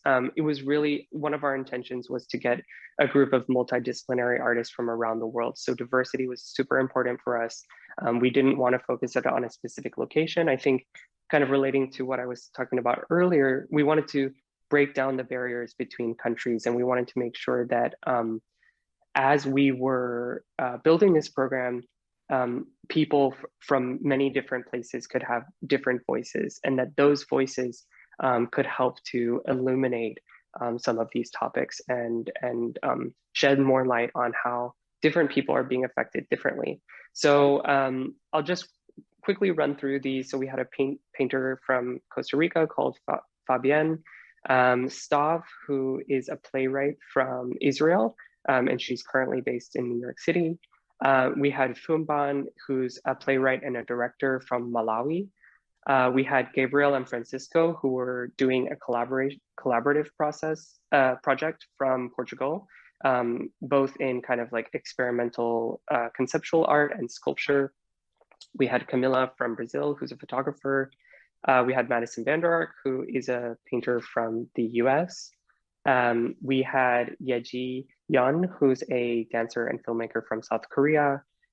Pedro Fraguela, who maybe some of you heard his work at the beginning of the conference, Spanish audiovisual artist.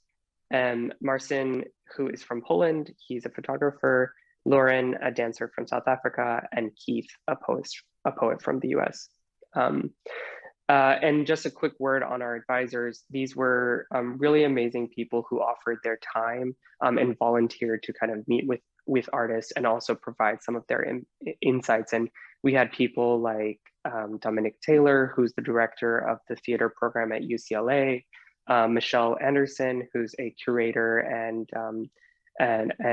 counselor in Sweden and China, and a bunch of other amazing people. So just to review the program in numbers, we had 10 artist shareouts where artists shared their work and kind of got to collaborate with other artists on their work. We had 6 advisor talks. We had 10 artist interviews where we as the program team kind of deep dive into the artist process and their work and talk to them about their background.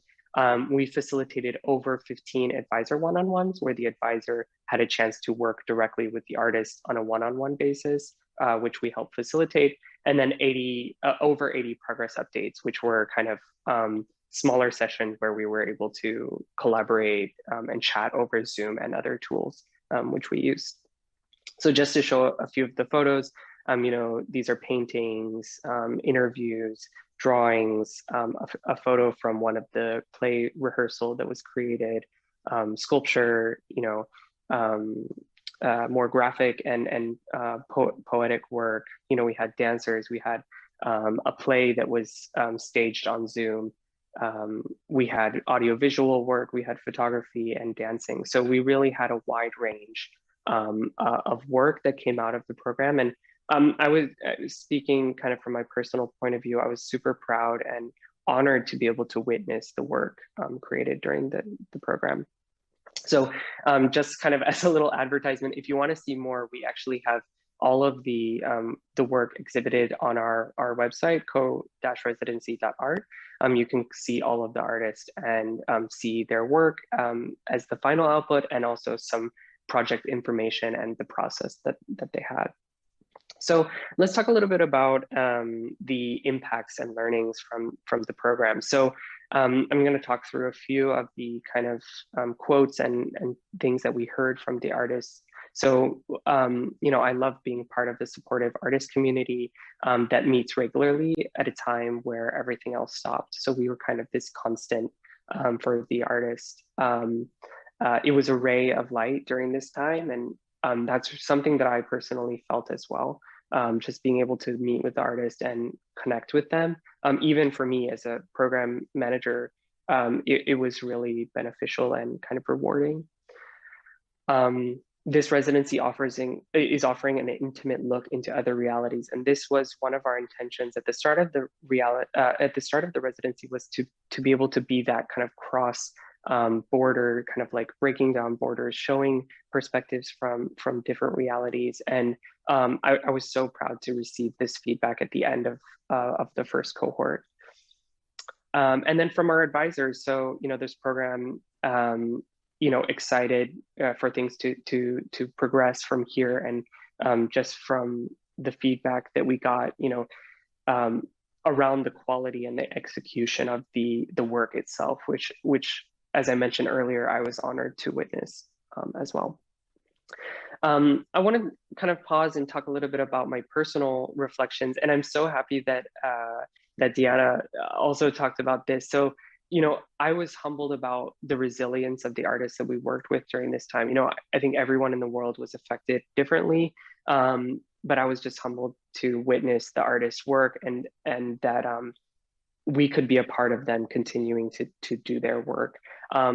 And I was inspired by them, and to kind of continue creating amidst this crisis. And then finally, I was myself pushed to create pieces of art myself, which was really exciting. So I think the residency also spoke to me as a program coordinator, that you know, I started to get inspired, and this is one of the pieces that I created, but I started to, you know, experiment and draw and just get inspired by what I was seeing with the artist. So it really spoke to me as a person as well. So just to kind of recap on our learning goals for the program. So we built these few different programs and few different pillars of the program. We did a mid-program survey, we did interviews, and then at the end of the program, we did interviews. And I think what we learned was, you know, the connection to the artist, the other artist, was one of the biggest takeaways. People really, really enjoyed being connected during a time where they felt isolated. They also really enjoyed the expert advice from the advisors. So getting a chance to meet professionals and other leaders in the industry was really, really valuable for the artists themselves. And actually, areas to improve for us was fostering even more connection. So I want to just speak to, I think, what many of you kind of spoke about earlier, that facilitating this kind of digital residency is a lot of work. You know, I had a full-time job, but I was spending, you know, maybe 4 to 6 hours a day also on the residency and facilitating the residency. So, you know, there was a lot of work to be done. And I think from a program, you know, from an organizational standpoint, that's one of the learnings that we're looking to improve on, is how can we become more sustainable in the future, both from a financial perspective, but also from a facilitation perspective, which takes a lot of effort. In terms of the things that they enjoyed the most, I think the advisor talks and the artist share-outs were the most popular. So these were, you know, being able to speak to some of the advisors and being able to share out their work and collaborate with the artists. These were the two most highly rated of the program pillars, just if you're curious.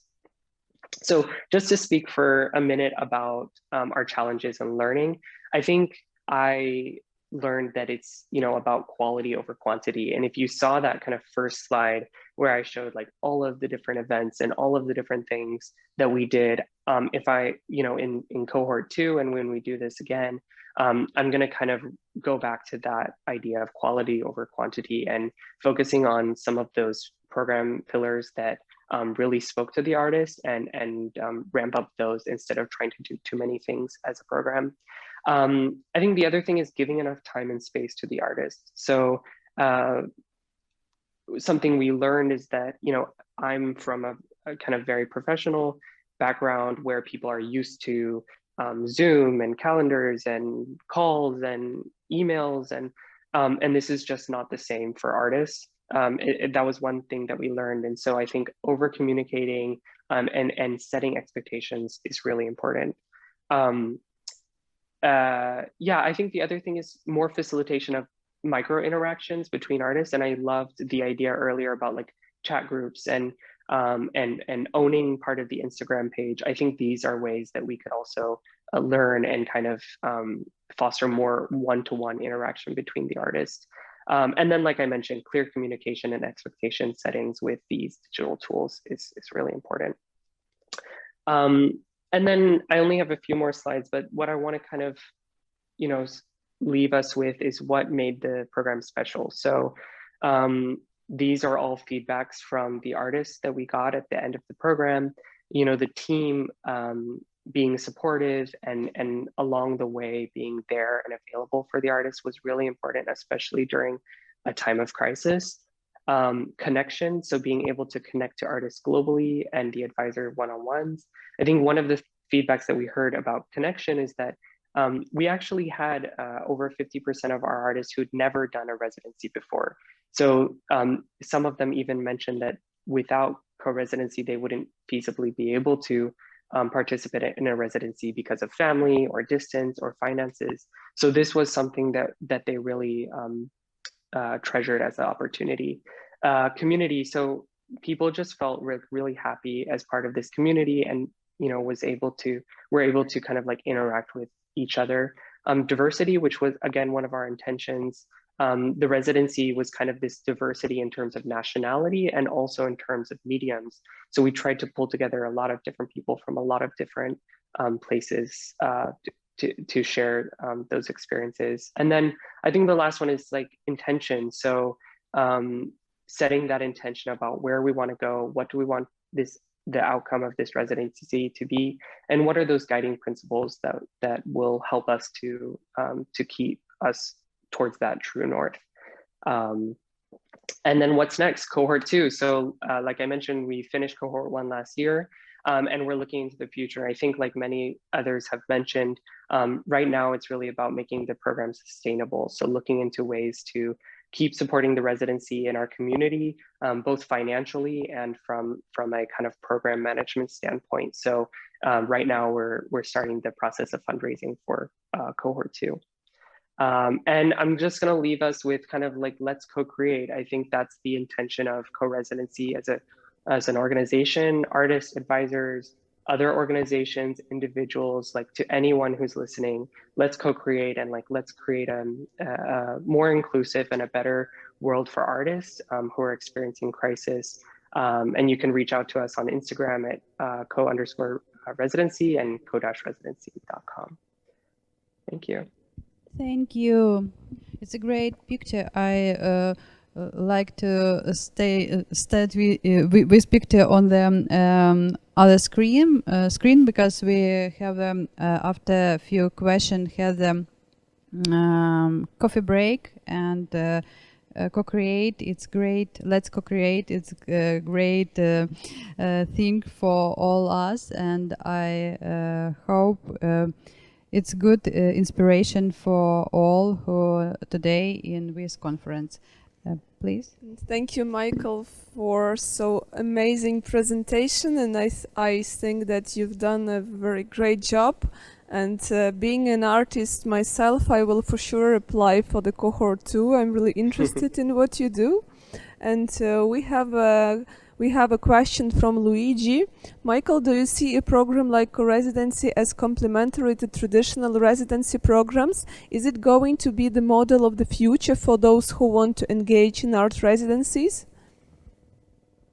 Yeah, so actually this is, and you know, I thought of this whenever you were speaking earlier, Luigi, is that so during our residency, one of the big things was to validate, is this digital residency a viable residency model for the future? You know, at the end of the so at the beginning of the residency, I think we had some doubts from the artists. They were confused, like, is this going to work? Like, how will it be? Actually, at the end of the residency, 100% of the artists said that they would do a program like this again, and that they would be willing to have a fully digital residency again. And I think the reasons were around things that Odette has mentioned as well, like family situation, financial ability to travel, sustainability of travel, like the ecological footprint, and also the opportunity for younger or emerging artists who may not be selected for some of these physical residencies. So those were some of the themes that we took. I think personally, I do see them kind of as a complementary structure, but yeah, I felt like through facilitating this one, it's a totally viable model for residencies in the future. Thank you. And I have another question. Do you have a community after which continues to communicate just after the program? Is it community supported in some way, and does it have a platform? Yeah, so this was something that we tested, and actually one of our learnings, I think we like Odette mentioned, like Telegram groups, we actually started a Discord channel for co-residency, which is something like Slack, but it's a free and kind of open source platform. You know, I think and I think even Deanna mentioned this, like adjusting to the user behavior of the artists in general. So going to the platforms that they're most used to. So we weren't able to kind of ramp up a fully kind of like online community or platform, I would say, but in terms of the residents themselves, we kind of stay connected through email and Instagram, and we have had some meetings after the cohort 1 finished, kind of to reconnect. Great, thank you. And maybe somebody else from our audience have a question to Michael. And while are you writing and thinking over your questions, I have another one. And during the co-residency, did you have an examples of successful collaborations when artists were met virtually and created something together? Yeah, so again, just to reiterate, we weren't a residency which required artists to co-create artwork. So each of the artists had their own work that they worked on. However, one of the things that I found useful, and this was a discovery that we made closer to the end of the residency, was actually using Zoom rooms and forcing people to have conversations. So we kind of, during some of the shareouts, we actually split everyone into groups of 2 and just gave them like 15 minutes to talk, then put them in another room, and then they have 15 more minutes to talk. And that actually triggered some kind of like collaboration and some work together. So we did start to experiment with different tools, digital tools to do that.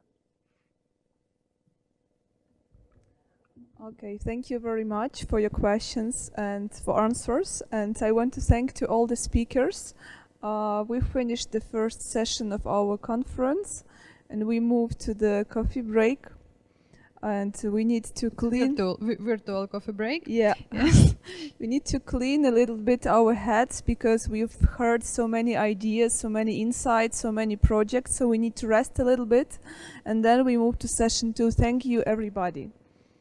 Yes, my proposal not go from Zoom. You can stay here and back in half hour. We start 10 minutes before 6 in Ukrainian time, and we start second session and talk about a new experience. It's not new experience. It's about projects what appeared before pandemic as a digital art mobility project.